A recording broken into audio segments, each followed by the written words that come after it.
Hey everyone, and welcome. Today we're diving into a really powerful story that I think a lot of us can relate to. It's all about faith, struggle, and that breakthrough moment. And what's so fascinating is how it's told, right? It unfolds in this super simple modern way, just a chat conversation. So we're going to follow this journey from deep sorrow all the way to a miracle, one message at a time. So let's just start with a question that really gets to the heart of what we're talking about today. What does hope actually look like when you feel completely and utterly broken? I want you to just kind of keep that in mind as we go through this, because honestly, it's the foundation for everything we're about to see. All right, so every great story has a beginning, right? Sometimes it's a call to adventure, but in this case, it's more like a cry for help. This first part of the conversation, yeah, it's exactly that. Just a moment of raw, unfiltered vulnerability and a really desperate plea. I mean, look at this first message. It's just so devastatingly simple, isn't it? God, I feel so broken. And that single tear emoji just says it all. There's zero pretense here. It's just a raw, honest admission of pain.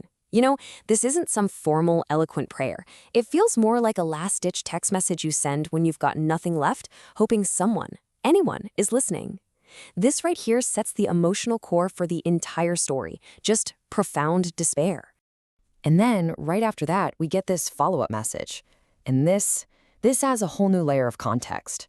I've been praying for years. Please hear me. Wow. That totally transforms that first message, doesn't it? Suddenly, we realize, okay, this isn't some brand new crisis. This is the breaking point after a long, draining, years-long struggle. The plea isn't even just for a fix anymore. It's just to be acknowledged.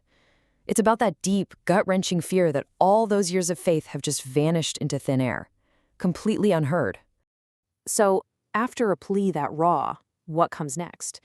You might expect an instant reply, but no, it's silence. And this next part of the story is all about that really difficult in-between period. It's what some people might call the dark night of the soul, you know? That ordeal of just waiting and waiting where your faith gets stretched to its absolute breaking point. And man, this question, it is so heavy. Why is it taking so long? You can just feel the exhaustion in those words, can't you? It's a question that's just packed with doubt, frustration, and this deep, deep weariness. This is that moment we all face in some journey, right? Where you start to wonder, should I just give up? Was I wrong to even hope in the first place? And right then, just when that feeling of hopelessness is at its absolute peak, that's when we get the turning point. The silence is finally broken. This next part, a divine reply, this is what shifts the entire dynamic of the story. Everything changes right here. Just look at this first part of the response. It's not a solution, it's not an answer to that why question. It's simply, I see your tears. And that just highlights the profound power of being seen, doesn't it? Before any problem can be solved, the pain itself has to be acknowledged. This message is basically saying, your suffering is real, it's valid, and I see you. You are not invisible. And that alone, that is so incredibly comforting. And the reply keeps building from there. Next up, I heard every prayer. This speaks directly to that deep-seated fear we talked about, right? The fear that all those years of praying were for absolutely nothing. This single line validates the entire history of this person's faith. It confirms that not a single word was wasted. It's a shift from just being seen to being truly, deeply heard. So if you think about it, this divine response is really a powerful three-part assurance. It's like, step 1, I saw your past pain. Your tears were seen. Step 2, I heard your present faith. Your prayers were heard. And step 3, your future is secure. Your blessing is coming. It's this amazing progression that calms the past, validates the present, and gives you real concrete hope for the future. And that, of course, brings us to the culmination of this whole journey. That abstract promise of a blessing, well, it's about to become a tangible, life-changing reality. This is it. This is the moment everything has been building towards.